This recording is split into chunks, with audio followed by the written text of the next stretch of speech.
Okay, so what I'd like to do is to talk about three different people and then explain what I have learned from the three little stories I'm going to tell. And the first is about our mother, who was regarded as being very intelligent, and at school she did very well. Her hockey teacher said that she wished that the people with the brawn had her brains because she was quite slight. And somebody said if she'd had the chance to go to university, she would have been a professor.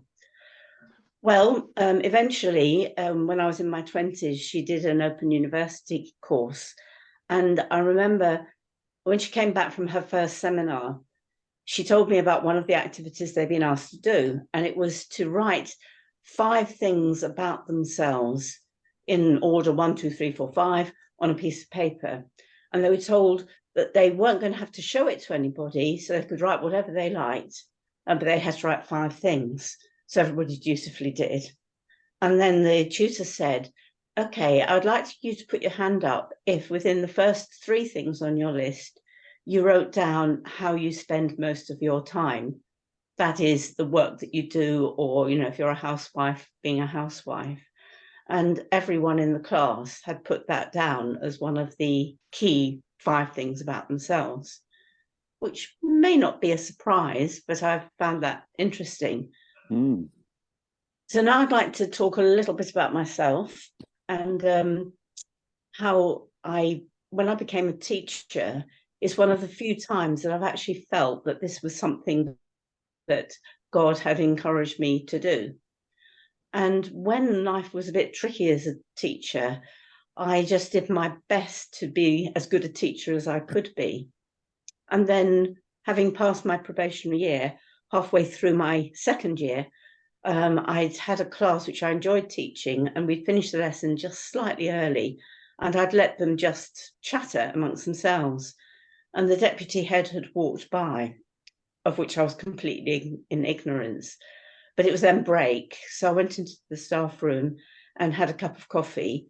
And the deputy head came and sat beside me in the staff room, and he said, there was an awful lot of noise coming from your classroom. I think you would be better off being a social worker or a Methodist minister than a teacher.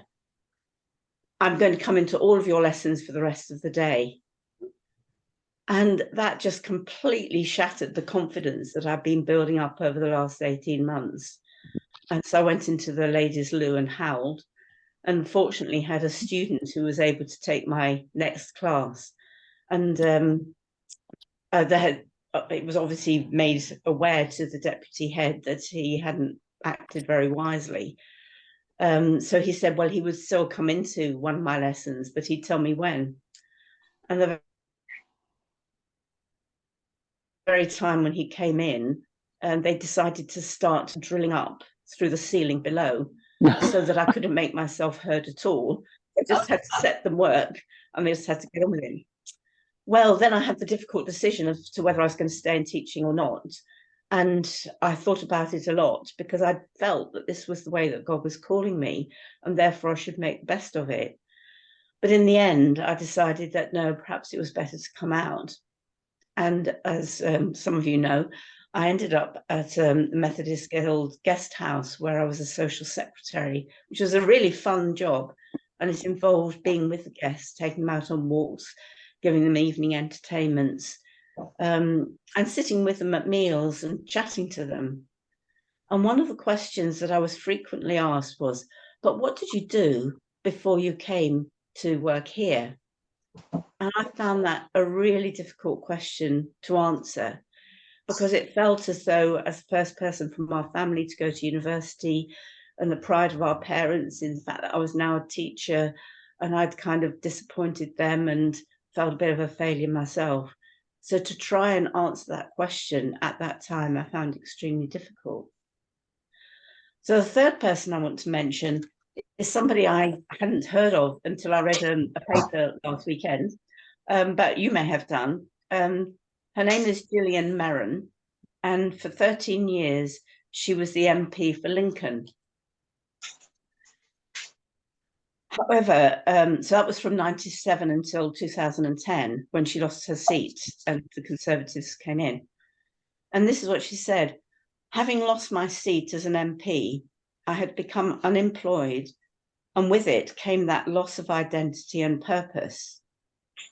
When you're out of work, there's that difficult question that people often ask, what do you do? When I was in that situation, I hated that question. So those, particularly the first two things, but this last one reinforces it, it made me think about the conversations that I have with new people. And so I kind of play a game that I will not ask them what they do in conversation, because although it would be a really useful thing to know, because it helps me to think, oh, well, I've got this much in common with them because of that. Or, well, you know, if they're a solicitor, I might be able to talk to them about this. Or if they're, I don't know, a care worker, maybe I can find a link in this way. But because it's so easy to put people in boxes because of what they do, and we're so much more than what we're paid to do, I now try very hard never to ask anybody how they earn their money, unless they ask me, in which case I think it's fair game and I join in that part of the game.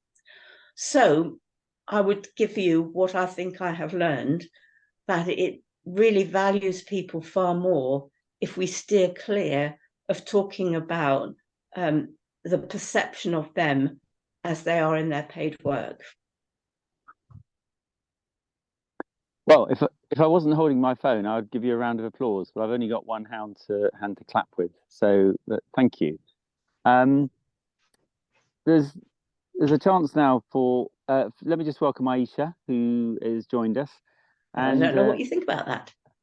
There's a chance now for people to chip in, to ask questions, or to comment from their own experience. So feel free to do that. I've got about 10 things I'd like to say, but I'll shut up for the moment at least. Yes, I would just like to say I can identify with that quite well, because actually I've not been gainfully employed in my own right since I was 33, which is more than half my life ago. And so to be defined by the thing that sort of, yeah, brings your money in, well, that's my husband. So am I defined by him? I don't know. Anyway, it is quite interesting. The other thing I think about with regard to what one does, I have said to many people at odd occasions how in some ways I would really like to have been a builder or a roofer, or somebody who maybe spends all their time designing, cultivating gardens. In other words, someone who at the end of the day can look back and say, oh, that's what I've done today. It's a measurable something. Because for the sort of life I lead, I think there's very little that one can see that actually makes you feel as though you've achieved anything. And I feel that what you're talking about, Rosie, is linked in a way that, you know, if you're identified by what you do, that kind of gives you a place in the world by which people can measure your worth. And I don't know if I can just quickly respond to that, because when I was teaching and struggling, I had to walk from where I was living. It was only about 500 meters to the school where I was teaching. And there was a bit of waste ground that was not very pleasant to look at.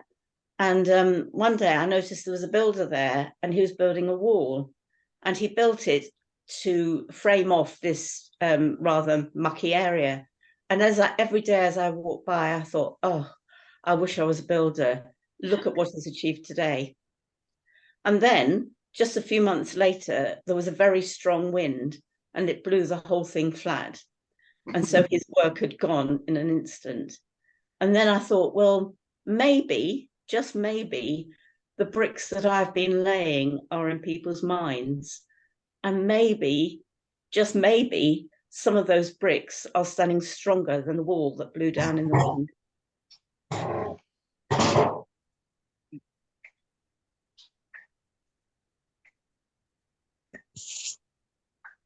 Nice one.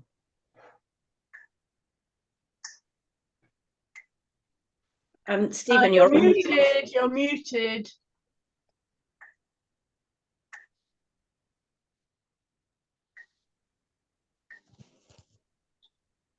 Be nice to have professionals on this, wouldn't it? Thank you. When I left my job in 1999 and didn't immediately have anything to go on to, people used to ask me, "Who are you and what do you do at parties and things?" And I didn't often use it, but I thought it was quite cool to say I'm independently wealthy, which usually stops questions. But on a serious note, I read recently somebody said, when you first are meeting somebody, try to think of completely different questions to ask them. And one that springs to mind is, if you knew that this is the last hour of your life, how would you spend it?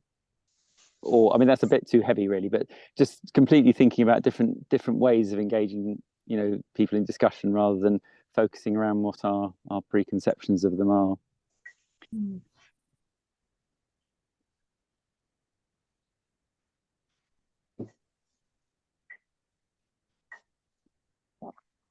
And the other thing I'd add is that I think as soon as we know what people do, we do make a judgment on them, and we can't help it. And it's often incorrect, but it's based on prejudice, experience, other people we've known in those roles. So I think what you said earlier on, Rosie, is spot on, actually, to try not to do that.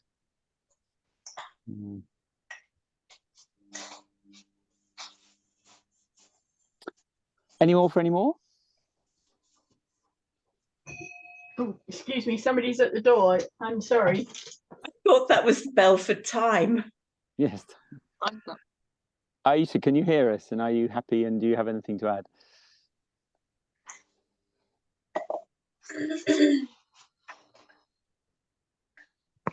Yes, I can, but unfortunately, I don't know if you can hear. So back home. Oh. So sorry about that. We won't trouble you any further. It's okay. Dear. It's very interesting. The one thing I don't know if you can hear me is I can say that I've also been in the position where I used to work in a merchant bank in Nigeria, in Lagos. And yeah, when I met people, it was, the first thing, as you said, is what do you do for a living? And the fact that I was a merchant banker, I guess the equivalent is investment banking here. They were very much interested in, but so after banking, after coming to the UK, also worked with Santander, and likewise, it attracted more attention. Now I work, as far as I'm concerned, in even more important job, as you know, Steve, with Education Saves Lives, charity where, as far as I'm concerned, makes a lot more impact on people's lives, and I find it a lot more rewarding. Meanwhile, I've got my mates who are directors or work with United Nations or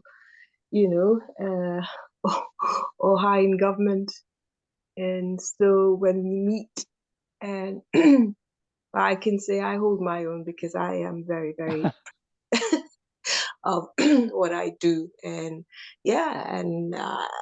by the time we finish talking, they are impressed, and I think I come up at par with them. So yeah, and above, I'm sure. Thank you, yeah. Aisha. Thank you. Thanks.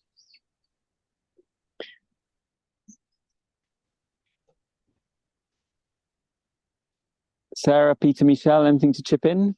I was going to say that I love the fact that Rosemary didn't allow herself to be defined by what happened when she was teaching. I was writing a thesis at one point at university, and the tutor didn't particularly want to take me on board. My original tutor had disappeared somewhere, and he resented having to being given extra work. And he looked at my thesis and he said, "Miss Gilbert," as I was then, "you can't write. Go away and buy a book called Plain Words by Ernest Gower, and preferably swallow it whole." And I remember being, incredibly I'm feeling very defeated by it. But I think I don't know whether this was deliberate, but I spent the rest of my life earning my living by writing. Not necessarily books, because you don't earn much that way, but by working in the NHS largely, and having to write patient information leaflets and things, which was wonderfully challenging, as you'd imagine, trying to edit what the nurses had written about various conditions. And I think it's not being defined by when you're put down and people say you can't do things, and being able to rise. I didn't deliberately say, well, I'm not having that, I'm going to rise above it, but it just happened. And it's when I look back that I think that was just an amazing miracle, actually, that I did earn my living by writing. And I love it that Rosemary just wasn't defined by her teaching experience. I was actually given the sack too at one point from one job I did, and it's horribly demeaning. And it was to do with I couldn't handle the technology. And I think, again, that you have to come back to constantly saying that does not define me as a person. You know, I have gifts that I've been given by God, and I'm going to use them differently, or I'm going to use them at any rate. And being determined, because otherwise I think most of us would just not achieve in life. Thank you. That's really helpful, because I think now, looking back at what I've done since, a lot of it I couldn't have done if I hadn't had that 2 years teaching experience. Mm. And that knowledge of education and how it worked. And so it was an important foundation stone, even if it was left apparently unbuilt on for a while. Wonderful, isn't it? Nothing is wasted. I think the other thing is that we're often very focused on activity and doing, and not so much necessarily on being and enjoying. And for some people, actually, just surviving is a kind of an achievement each day. So those of us that have been lucky enough to be born into situations where we can achieve and work and act, I think always have to be mindful of that being beyond the dreams of some people for whatever reason. Yeah. Mm.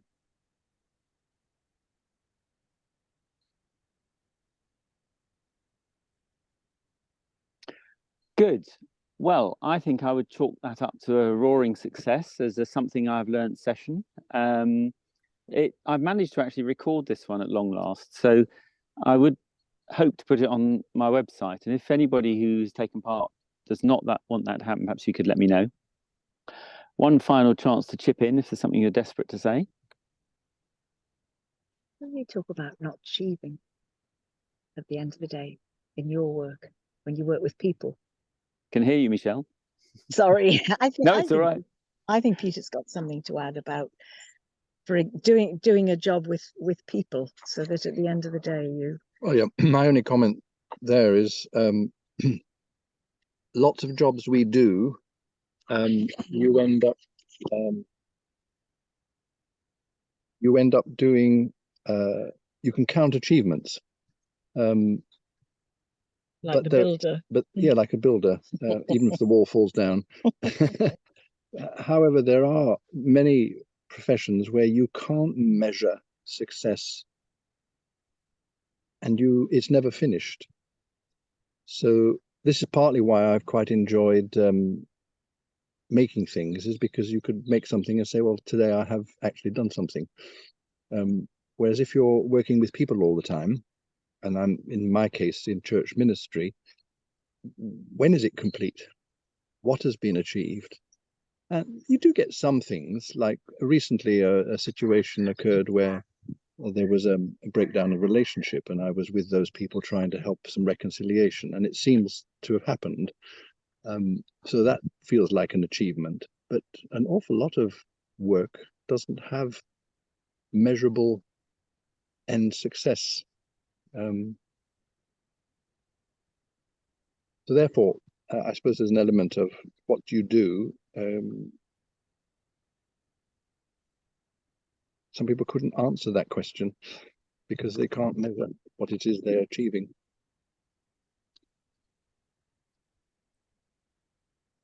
And I suppose I would ask, do we need to measure progress in some things? It's like just sometimes it's sitting alongside somebody is all that's needed. And you never know the outcome. Never know the outcome sometimes.